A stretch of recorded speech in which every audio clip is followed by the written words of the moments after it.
Near, near, near, near, near, rip a hole in the sun. Welcome to Cum Paude. Why would you cum soft when you can cum louder? Yeah. Why would you coom soft when you can coom loud? Hey, Paudy, hey, we are back for week 5 of the podcast. Welcome back, my coom padres. Exciting times they are as we wrap up week 4 and we see the way the teams are developing. Big week for injuries, big week for victories. Go, team, go. What is it? Do you hear that? Yeah, it's a whispering brown eye. It's the bussy. The whispering brown eye of the bussy snatches the weekly points away at 164 points, the big score on the year. Finally, we get somebody that gets above 150. We were waiting for it, and it was the bussy of all teams. Green Bay was smoking. The three-headed monster did their thing. Bussy gets that $60 of the week. Congrats, Bussy, for making it happen. And while John's Bussy is scoring, John's Woody also makes a splash with Woody Marks dropping skid marks all over the Dames, putting up big points there and doing his thing in Houston. That was a compensatory draft number 1, swapped out for Jalen Milroe was actually the trade. So it was the 314 shifted to the 401 essentially in the compensatory draft pick and landed Woody Marks. Big brain move from the John Aria Flames, and it capitalized with the victory. Opportunity knocks, and Scooter survives yet another week on the back of Kenny Gainwell. Yeah, we got that Dublin game happening, and Jalen Warren gets ruled out. So Gaineswell slides on in while you've got James Conner moving out. And what a play that was. I mean, it was the way that team runs the ball, the way that Minnesota was just letting him run 8 yards at a time. What a play by Scoots, and he sneaks by another victory to go up to 4-0. It's getting a little nervous over there in the championship room, but when you're the returning champ, you got a target on your back from every team. Every team's trying to beat you. It's fantasy football, so scores are scores, but Scooter survives another week, goes to 4-0. What a week. Trade action. Let's talk about that. So the Sutton trade pays off. The late night counter works out and pretty much contributes to the victory this week. Good to see that for the John Rhea Flames. Justin Fields, after getting pushed aside in that Sutton deal, finds another move. 2028 contributes 30 points. How many did Trevor Lawrence score? Yeah, it's okay. He's got a nice floor. But what about the ceiling, people? What about the ceiling? Justin Fields comes up with 30 points and contributes to the victory in that one. So big trades that happened this week contributing to victories for those teams. Capone and John shift meaningless running backs, but we've got the little floater, second round draft pick from Scoots gets included in the trade to sweeten that deal for Capone. Drew gets his QB1 in Sam Darnold for a rising second round pick, rising in the sense that it might be devaluing with the way Bussy played there, so we'll have to track that. Marty fills what seemed to be, at the time, maybe last week, a big hole in the wide receiver space with Keenan Allen, but after last week putting up 164 points, is that really necessary? I think so. Gets a Medusa's second round pick, moves out for that, and fills that hole, and we'll see how that contributes for this week. Pending trades on the board right now. Matt Stafford gets moved for Carson Wentz and an early 2026 third. That is half Stafford moving to the John Aria Flames, Wentz going over to the Big Mac Brian Millers, filling that massive stack hole that Brian needs with Addison, Jefferson, and now Wentz. Wentz is throwing that ball. He's slinging it. It's probably better than J.J. McCarthy. So doubt we'll have any counters there unless somebody really wants to stop Brian from taking over this league with Carson Wentz. Other pending deals happening right now. There's a Pittman bid off. So what started as Michael Pittman for a 2028 first from Scooter has now turned into Pittman for a 2028 first and a 2028 second from the Pubic Medusas. I think we're getting a little bit better value for wide receivers here than what Sutton was sold for. Yet Sutton is producing way better, but I think Tommy is seeing that, yeah, I'm going to start getting some value here for my wide receivers. Even though I am flush with them, I should still try to get some value here. So we'll see if that deal holds. It seems like Scooter might back off after this 2028 second gets thrown into the deal. But hey, there's some teams out there that need wide receivers, so maybe we've got some more counters in the rise. So great trade continuing. Good action that's continued. Keep an eye on your deals. Text your teammates. Make sure that you get what you need for your team. There's been some more whispers that Bet's Healthy Twins might have some wide receivers on the trade block at this point, with huge production from Huge. We see Jalen Waddle going to take over the wide receiver 1 spot there in Miami now. Tet McMillan's not even making it into the starting lineup for the Healthy Twins. So, Puka might be hands off. Puka's probably hands off unless you're willing to throw the kitchen sink at them or some running backs that they desperately need. But I'd say Puka's probably hands off. So keep your eye on team needs out there for yourself, for your co-owners out there, and make some trades happen. Send some deals. Let's keep this rolling. Now, for the sad part of the production, we do have to talk about week 4 injuries. Malik Neighbors with a season-ending ACL injury. Sorry, Malik, pour one out. Lamar Jackson leaves the game early, is at least out for this upcoming week. We'll have to track that to see if he sits out 2 weeks, gets the bye, and comes back completely healthy. Another big hit for Scooter. Braylon Allen, maybe not as big of a fantasy hit to Scooter, but a depth play for sure, is likely to land on IR. Right now, just doubtful, but it was rough-looking injury, so we'll keep track of Braylon Allen. Scooter, big hits there that week. He's going to make it work. He's willing to trade and willing to do what has to happen, because when you are the champ, you got to keep charging. You have to go for the repeat. There's no folding when you're the champ. So watch for Scooter to keep trying to make moves to fill in some of the gaps. Talking about end of the season, maybe into the career, Tyreek Hill with a very gruesome injury. The news reports it as catastrophic. Messes up 5 ligaments, tears ACL, reattaches his vas deferens so he can still reproduce. But Tyreek Hill is definitely out for the season. Breaking news this morning, surgeries went very well. Of course, his agent says that recovery is going. He's ready to go for next season. He's targeting the beginning of the season, not even mid-2026. But this guy's 32 years old. He'll be 33 next year. Can you come back from that rough of a knee injury and still have the pop that makes Tyreek what he is? Probably not. So, goodbye, Tyreek Hill.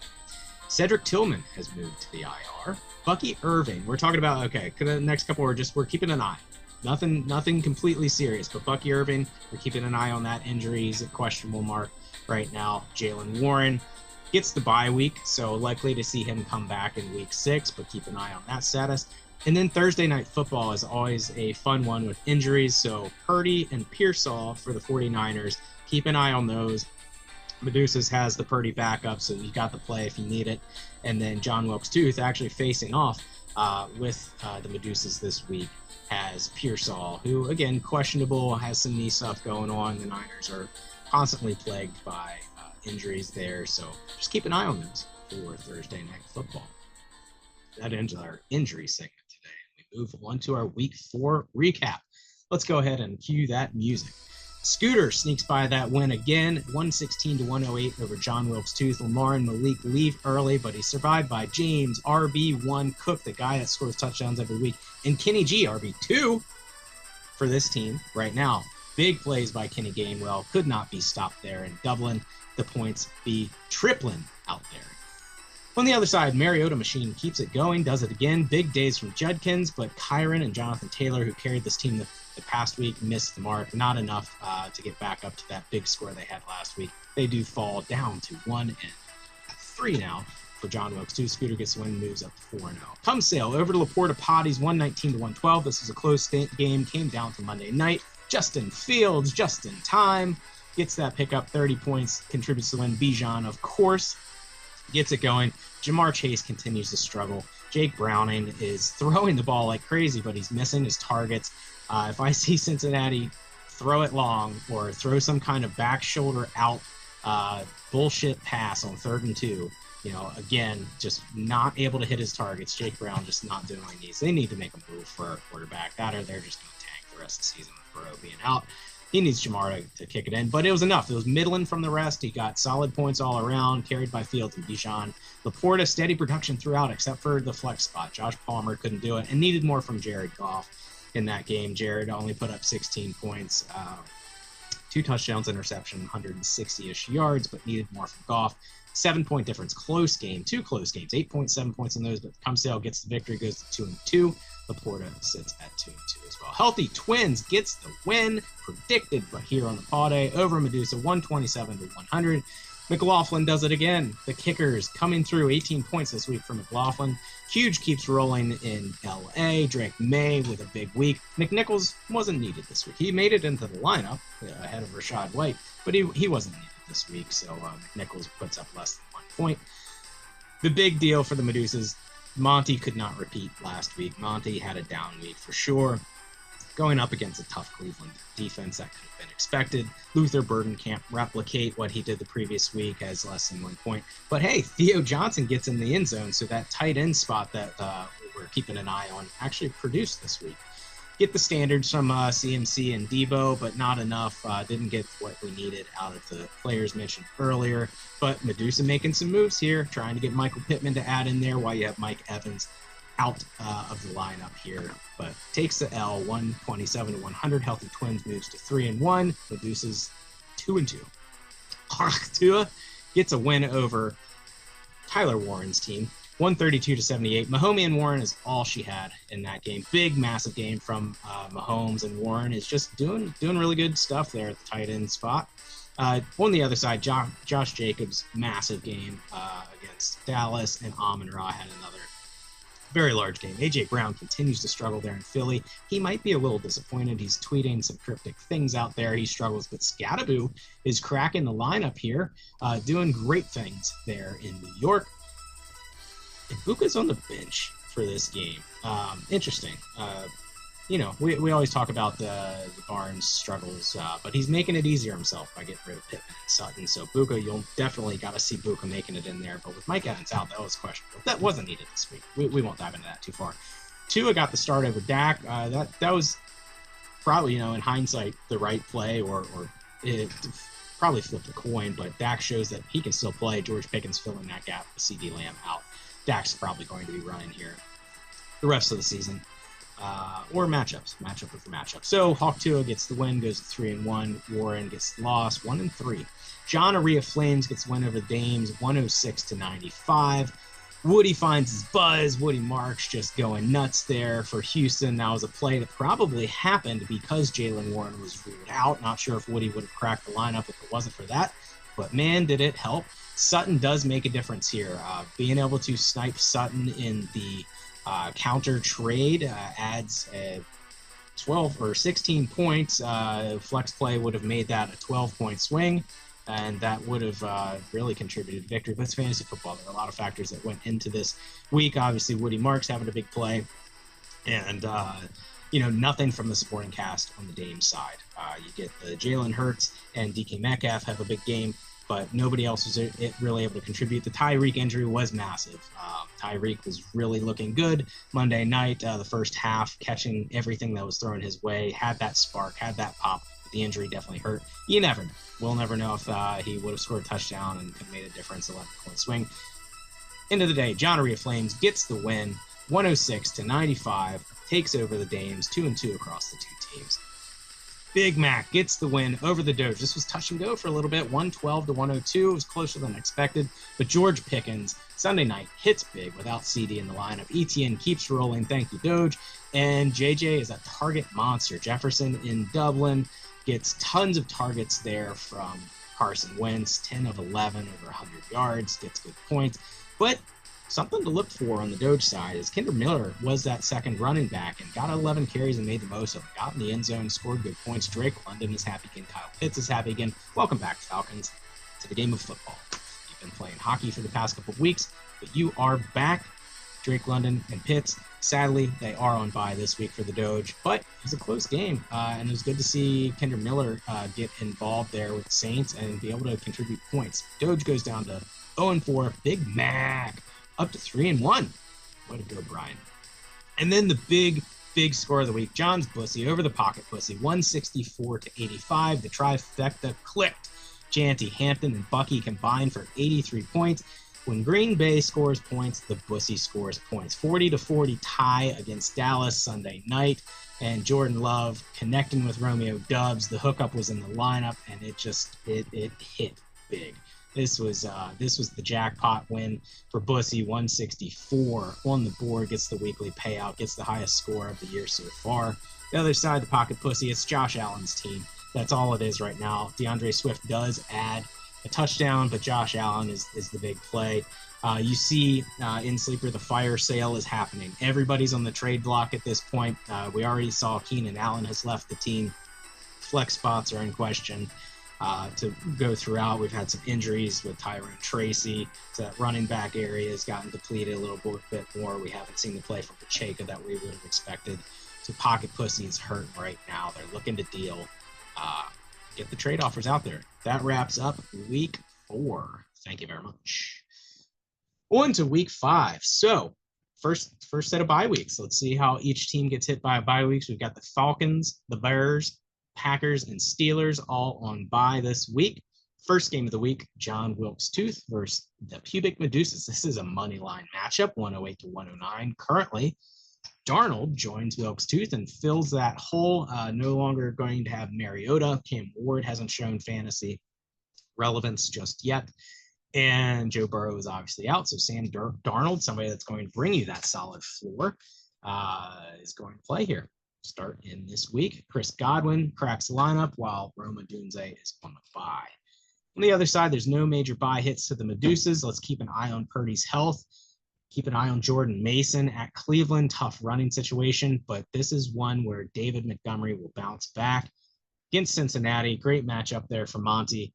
But John Wilkes Tooth is going to sneak this one out. I'm sorry, Medusa. I know last week I put the kibosh and Beth's healthy gets the win, but this is going to be that battle back and forth. We're going to see how this goes. But we're going to say John Wilkes Tooth gets the win, and we're going to clutter that standings. Maybe that's what we're going for. We just want more cluttering in the standings. Both teams go to 2 and 3. Laporta versus Bussy. This is another toss-up, 112-110 currently.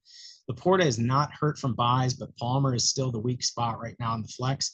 Maybe do we consider Ollie Gordon sliding in there, going double Miami Dolphins running backs? Achane with Tyreek going out, it's definitely going to fill in some of those receiving voids. And Ollie Gordon does look good. He's a big guy. He runs hard. He runs downhill. That's not really the style for the Dolphins, but maybe you got to think about something different for Josh Palmer, or this could be that week. The Bussy is hurt by the buys. Green Bay is on bye, so you're losing probably 8 roster slots for the Buss. But Jackson Dart looked good from a fantasy perspective last week with using the legs, using the arm. That guy's got to be careful, got to learn how to slide, but Dart slides there into the QB spot to fill in during the bye. Good matchups for this team. Adds in Keenan Allen. Let's keep an eye on Bucky Irving. That's going to be a big factor here for this team, is Bucky Irving's health. So if he is out, that's going to hurt a little bit for the Bussy. Laporta's matchups, player versus defenses is slightly better, in my opinion, in this one. Again, this is going to be like the last game. It's going to be very close. We're leaning Laporta. It's going to be okay, Marty. It's going to be okay. It's just a podcast. Don't hold it against you. These are predictions. I don't get them all right. But Laporta is going to sneak this one across and get the victory, go to 3-2, Bussy down to 2-3 after this game. Keep an eye on this one, though. Both those two games are coin tosses between Wilkes Tooth and Medusa and Laporta and Bussy. The next game, John Aria and Doge. This is a 5-point spread right now, 92-87. Bye weeks must be a hit in here. Stafford is going to be inserted at quarterback with Caleb LGBTQB on the bye week. Steelers on the bye, so no Warren this week. So Woody is going to stay in that game. And on the other side, the Falcons bye hits. That's going to hit this team pretty hard. That takes out Drake London. It takes out Darnell Mooney. It takes out Kyle Pitts. So you're really reaching into the flex bag. The fill-ins in this week for the Doge, they just don't have the ceiling to get the win. They might be able to put up steady points, and sometimes that's enough in fantasy if the other team falls flat. But in this week, the Woody stays hard, and John Aria Flames is going to come away with another victory. Keep it rolling there for the Flames, despite losing CeeDee Lamb. Add Sutton in, get some extra points. So watch out for this Flames team when CD comes back. They could be and should be formidable. John Maria Flames gets the win. They're going to go up to 3-2, and Doge falls to 0-5. Next game on the list, Dame Judi Dench versus Hawk Tua. This is currently, weirdly, a 110 to 115 in favor of the Hawk Tua. Dame loses Tyreek, which means they're going with a double tight end setup between Tawan Johnson and the heater of Dallas Goedert, who just likes to catch touchdowns right now. DK is on a bye, and that is why we've got the double tight end going. This team just really needs the running backs to click between Kamara and Derrick Henry, and even Chase Brown, who hope is not lost, but he really is hurting without Joe Burrow in there. So this team needs those running backs to click to be able to compete. The bye weeks never hurt the Hawks. They do have Pittman on the way out.